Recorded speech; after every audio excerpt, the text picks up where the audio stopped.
Welcome back to Movie Minds Tamil channel. எல்லாரும் எப்படி இருக்கீங்க? இன்னைக்கு நான் உங்களுக்கு கொண்டு வந்திருக்கிற படம் உங்கள் எல்லாருக்கும் ரொம்ப பிடிக்கும். அவதார் படத்தின் 3வது பாகமான அவதார் ஃபயர் அண்ட் ஆஷ்.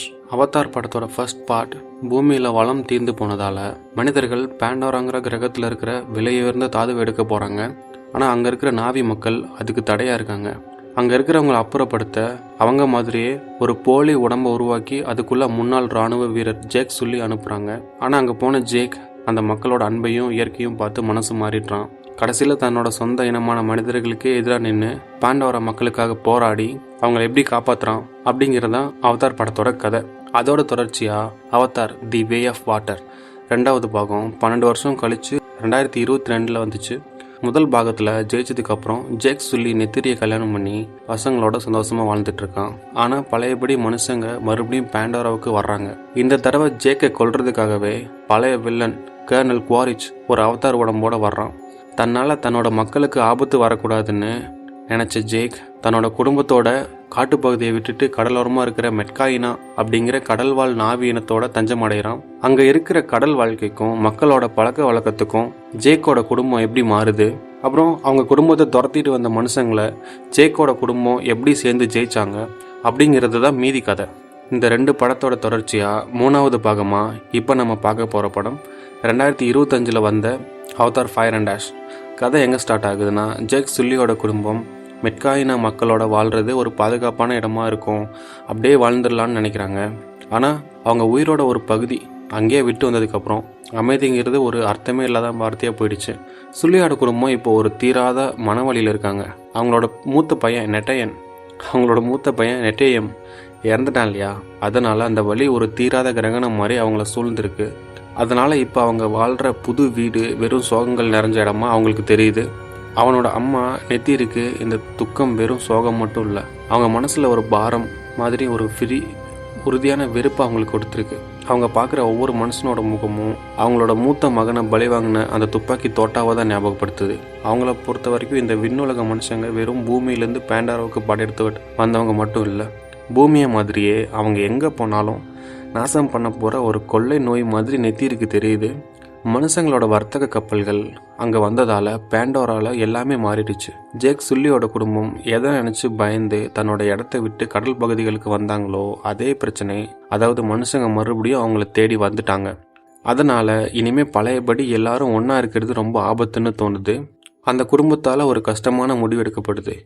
அந்த மனுஷ பையன் ஸ்பைடரோட பாதுகாப்புக்காகவும் அவன் இனிமேல் இங்கே இருக்க முடியாதுன்னு ஜேக்குக்கும் நெத்திரியும் முடிவு பண்ணுறாங்க.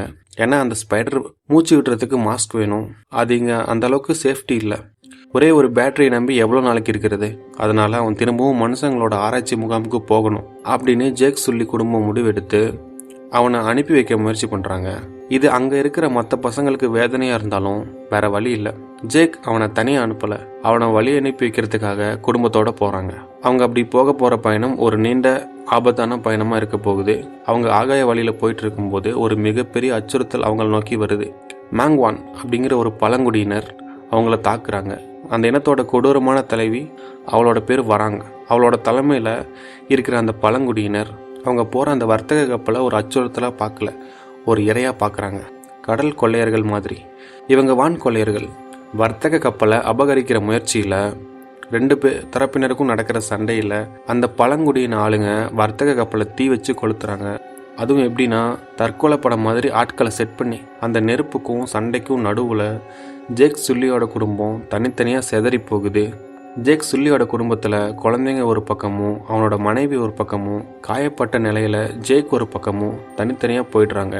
தன்னோட குழந்தைகளை தேடி போகிற ஜேக் சுல்லியை அவனோட எதிரியான main villain குவாரிச் சந்திக்கிறான்.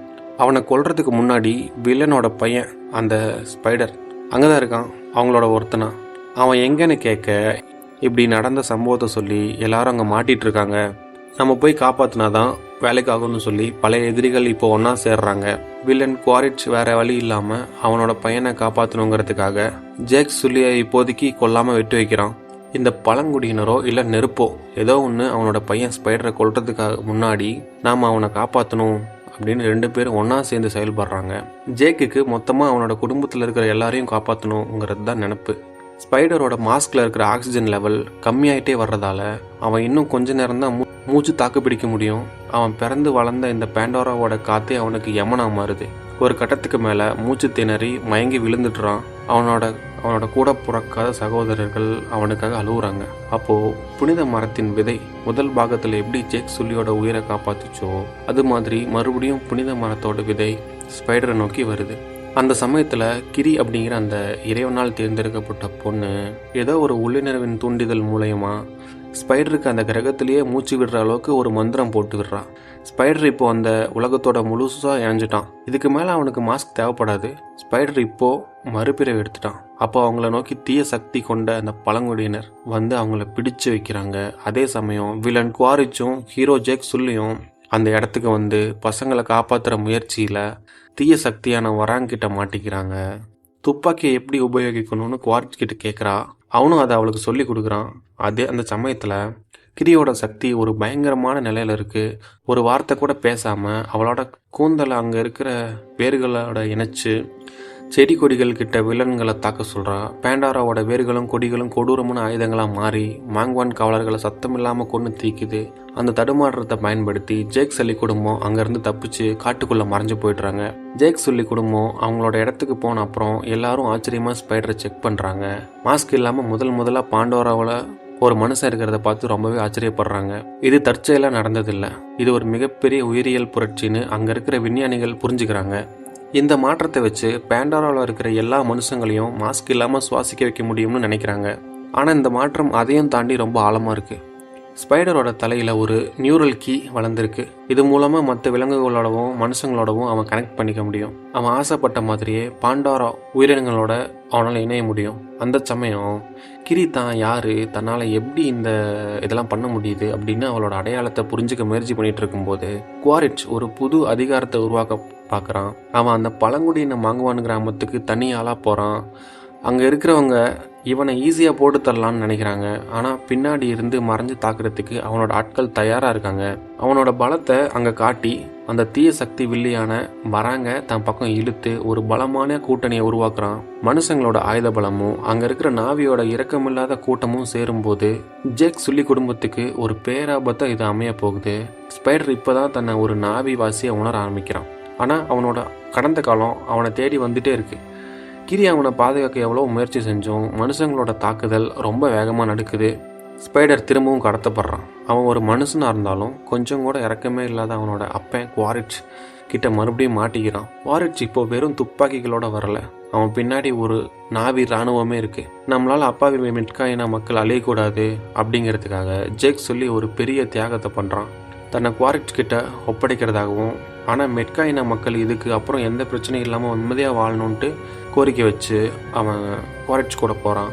Jack சுல்லியும் ஸ்பைடரும் ridge head அப்படிங்கிற சிட்டிக்கு கைதிகளாக கொண்டு போகப்படுறாங்க. இந்த பக்கம் கடலோட மாபெரும் உயிரினங்களால் காப்பாற்றப்பட்ட லோவாக் அப்படிங்கிற அந்த பையன் ஒரு புனித காட்சியை பார்க்குறான். நூற்றுக்கணக்கான துல்குன்கள், திமிங்கலங்கன்னு சொல்லுவாங்க, அவங்க வருடாந்திர வழிபாட்டுக்காக ஒன்றா சேர்றாங்க. அது வருஷம் வருஷம் நடக்கிற ஒரு அமைதியான ஆன்மீக நிகழ்வு. ஆனால் இந்த மனுஷங்களுக்கு அதெல்லாம் ஒரு அதிசயம் இல்லை. அவங்கள பொறுத்த வரைக்கும் அது ஒரு லாபம் தர்ற வேட்டை. துல்குன்கள் பிரார்த்தனைக்காக கூடுற சமயத்தில் RDA கப்பல் அதை வேட்டையாட தயாராகுது. அதில் ஒரு நல்ல மனுஷனும் இருக்கார். அவர் பேர் காட்வின். அவர் எவ்வளவோ கெஞ்சி தடுத்தும் அவரோட எச்சரிக்கை யாரும் கேட்கல. பேண்டோராவோட நீல நிற கடல் ரத்தத்தால் சிவப்பாக மாறப்போகிற ஒரு படுகொலைக்கு திட்டம் தீட்டப்படுது. இந்த சைடு விஞ்ஞானிகள் ஸ்பைடரோட உடம்பை வச்சு ஆராய்ச்சி பண்ணிட்டு இருக்கும்போது ஜேக் தன்னோட வாழ்நாள் முடிவை நெருங்கிட்டு இருக்கான். அவனை சாகடிக்க போகிறாங்க. அவனை ஒரு வேட்டையாடி ஜெயிச்ச பரிசாக காட்ட நினைக்கிறாங்க. அவனோட மரண தண்டனைக்கான நேரம் நெருங்கும் போது அந்த இடத்துல ஒரு புது வரவு, நார்ம் ஸ்பெல்மேன் மற்றும் அவரோட ஆட்கள். அந்த இடத்துல இரும்பு அறைகளுக்குள்ள கலவரம் நடக்குது. நெத்திரியோட சத்தமில்லாத அம்புகளும் நவீன இயந்திரங்களும் நடுவில் போர் மூழுது. அந்த பகுதி ஒரு பெரிய போர்க்களமாக மாறுது. அந்த சமயம் ஸ்பைடர் தப்பிச்சு ஜேக்கோட உயிரை காப்பாற்ற போராடுறான். குவாரிச் அவனோட அப்பாங்கிறதுனால அவனை எதுவும் பண்ண மாட்டாங்கன்னு அவனுக்கு நல்லாவே தெரியும். இந்த சந்தர்ப்பத்தை பயன்படுத்தி ஜேக்கை அவன் காப்பாற்றுறான். அதே சமயத்தில் ஜேக், நெத்திரி, ஸ்பைடர் 3 பேரும் அங்கேருந்து தப்பிச்சு போயிடுறாங்க. போகிற வழியில் ஜேக் ஒரு கஷ்டமான முடிவு எடுக்கிறான். ஒரு குடும்ப தலைவனாக இல்லாமல் ஒரு போர் வீரனாக யோசித்து பேண்டோராவை காப்பாற்றுறதுக்காக ஸ்பைடரை கொல்றது தான் சரியான முடிவாக இருக்குன்னு நினைக்கிறாங்க.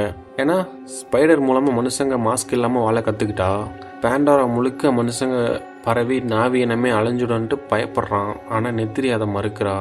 ஒரு கட்டத்துக்கு நெத்திரி அதை மறுக்கிறா. ஒரு கட்டத்தில் ஜேக் ஸ்பைடரை தனியாக காட்டுக்குள்ளே கூட்டிகிட்டு போகிறான். ஆனால் ஒரு அப்பாவா அவனோட கண்ணை பார்த்துட்டு ஜேக் தோற்று போயிடுறான். அவனை ஒன்றும் பண்ணாமல் விட்டுடுறான். இங்கே இந்த பக்கம் ஒரு பெரிய அழிவே கண்ணு முன்னாடி தெரிஞ்சாலும் துல்கூன் இன பெரியவர்கள் இன்னும் அகிம்சை வழியை கடைபிடிக்கிறாங்க. ஆனால் லோவாக் நடந்த உண்மையை எடுத்து சொன்னதால் தான் துல்கூன்கள் மனசு மாறும்னு நம்புகிறான்.